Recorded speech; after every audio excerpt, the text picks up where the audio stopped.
कि नीतीश जी चुनाव के पूर्व ही मैदान से आउट हो जाएंगे। मित्रों नमस्कार, आप देख रहे हैं मास इंडिया और मैं बीबू कुमार झा। देखिए 2025 का चुनावी वर्ष है, कार्यक्रम लगातार की जा रही है और हमारे साथ जो है पूर्व शिक्षा मंत्री हैं डॉक्टर राम प्रकाश महतो जी हैं, पूर्व शिक्षा मंत्री हैं और कई बार विधायक रहे हैं। जानेंगे इस बार 2025 का माहौल क्या बनेगा और जिस तरीके से कार्यक्रम की जा रही है वैश्य समाज के द्वारा। क्या सबसे पहले सर स्वागत है आपका। धन्यवाद आपको। सर 2025 का चुनावी बहुत नजदीक है और चुनाव को देखते हुए इस बार चुनाव आप लोग भी लड़ने जा रहे हैं, तो क्या कुछ इस बार समीकरण बैठेगा, क्या कुछ माहौल बनेगा और तेजस्वी जी इस बार क्या कुछ भूमिका में रहेंगे वो जानना चाह रहे हैं। देखिए तेजस्वी जी 2020 में जिन सवालों को उन्होंने रेज किया था, जिन सवालों को उठाया था चुनाव में, मुख्यमंत्री बनते बनते मात्र 12,000 वोट हमको कम आया। हमारी जीत तो पक्की थी, लेकिन किसी वजह से चलिए चुनाव केवल 5-7 एमएलए और हम लोग जीते होते तो तेजस्वी यादव आज होते। उन्होंने चुनाव प्रचार में एलानिया कहा था कि सिंचाई, दवाई, पढ़ाई, कार्रवाई, इन बातों पर हम विशेष तवज्जो देंगे और बेरोजगारी को दूर करने का। उन्होंने चूंकि संविधान बचाओ यात्रा किया था, बेरोजगारी मिटाओ यात्रा शुरू किया था, और संयोग से मुख्यमंत्री का पद उससे दूर रह गया किसी कारणवश। हमारा ये मानना है कि प्रशासन और शासन का दुरुपयोग हुआ है, तेजस्वी को मुख्यमंत्री से रोका गया।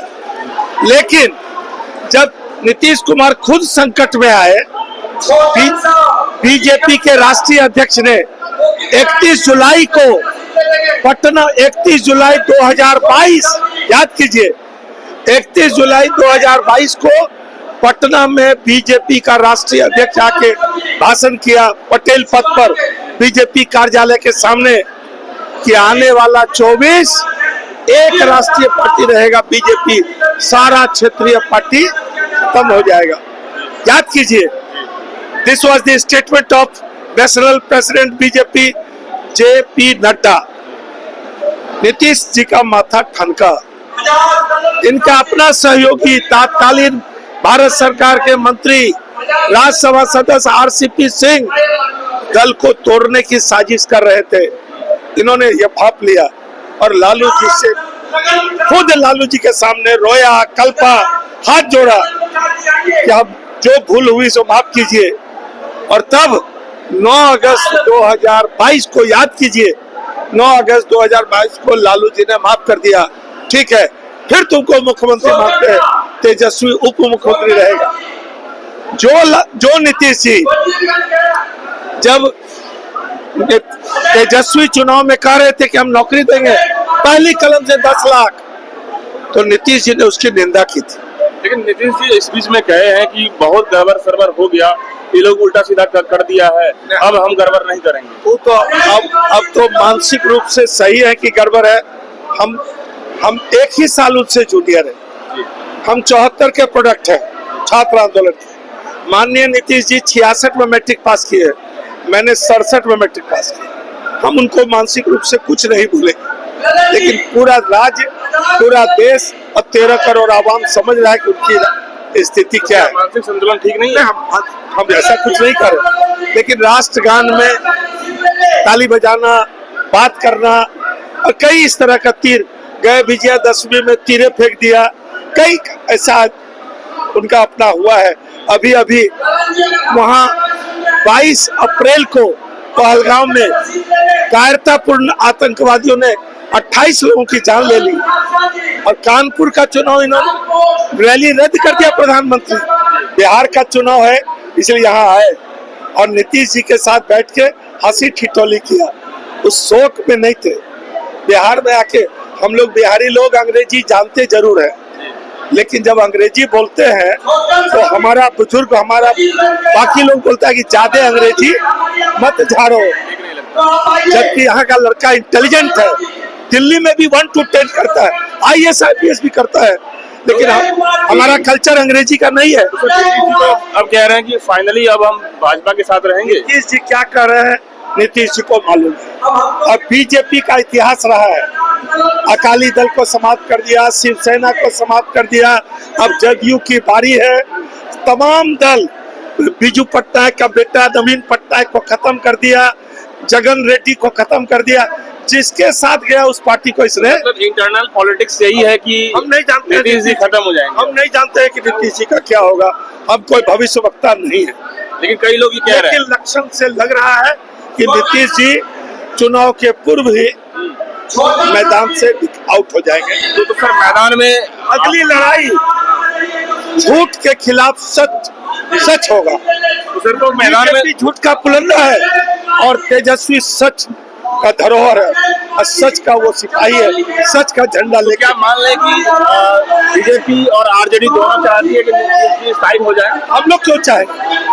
ये मोदी जी की पार्टी, मोदी ये सम्राट चौधरी कहा कि नीतीश जी रद्दी माल हो गए, ये उन्हीं का, उनका पुराना बयान उलट पुलट के देख लीजिए।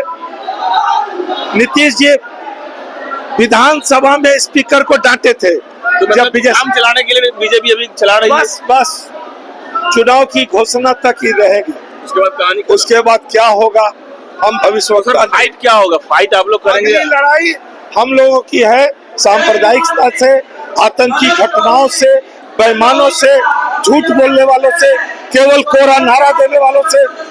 आज 11 साल में आप उलट के देखिए, 2 करोड़ नौकरी से लेके किसान की आमदनी दुगुनी कर देंगे, विदेश से काला धन ला देंगे, अच्छे दिन आ जाएगा, 100 दिन में महंगाई कम कर देंगे, बिजली पेट्रोल डीजल का दाम कम कर देंगे। इस बार चुनावी मैदान में मजबूत कौन रहेगा?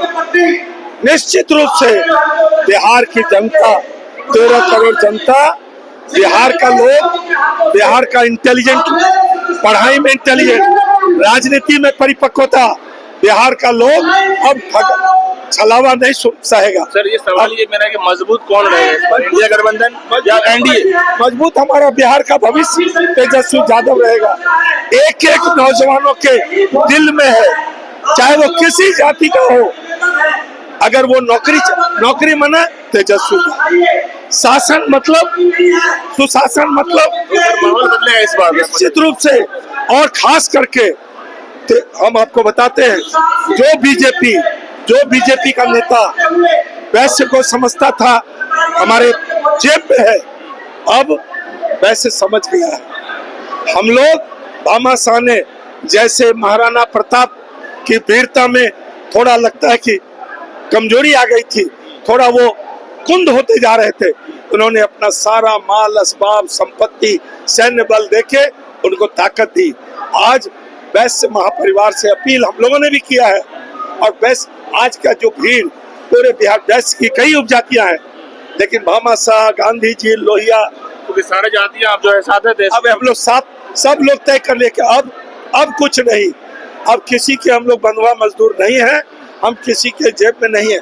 इसका बड़ा नेता गांधी जी को याद कीजिए, कहा था चतुर बनिया, वो गांधी जी, जिस गांधी पटेल से गुजरात को पूरा देश नमन करता है। सर एक सवाल, ये बीजेपी भी वैश्य समाज का सम्मेलन कर रही है, कह रही वैश्य हमारे साथ है, ये है इस बार आरजेडी के साथ। तो बीजेपी के पास पैसा है, पीएम केयर फंड का, बहुत सारा घोटाला का। आजादी के कितना साल हो गया? 78 साल हो गया। 78 साल के बाद कांग्रेस जो आजादी की लड़ाई लड़ी, उसके पास ढंग का कार्यालय नहीं है, और 11 साल में बीजेपी के पास 13,000 करोड़ रुपया, चुनाव आयोग को कहा कि मेरे पास 13,000 करोड़ रुपया है, और 800 जिलों में लगभग 797 जिला है, लगभग 600 जिलों में 5 स्टार। कहाँ से पैसा आया भाई? चाय बेचते बेचते कहाँ से फंडिंग पहले से ही पैसा दे रहा है आपको? इनको गरीब नहीं दिखता है, इसको अडानी अंबानी जैसा लोग, हम लोग नहीं बोलते, तो वो स्पॉन्सर कर रहे हैं, और ये अपना सब वही। इनको देश बेचना है किसके हाथ में? 2 आदमी, लोग बोलता है कि 2 गुजराती बेच रहा है और 2 गुजराती खरीद रहा है। देश का आम लोग, देश का गरीब, किसान, मजदूर, नौजवान कुछ नहीं, इसको कुछ करना नहीं है। कभी वक्त, कभी 3 तलाक, कभी 370, इसको हिंदू मुस्लिम मामले को जीवित रखना है। पूर्व शिक्षा मंत्री हैं जो अपनी बातों को रख रहे हैं, लेकिन आप तमाम लोग क्या सोचते हैं कमेंट बॉक्स में बताइए। बहुत बहुत धन्यवाद।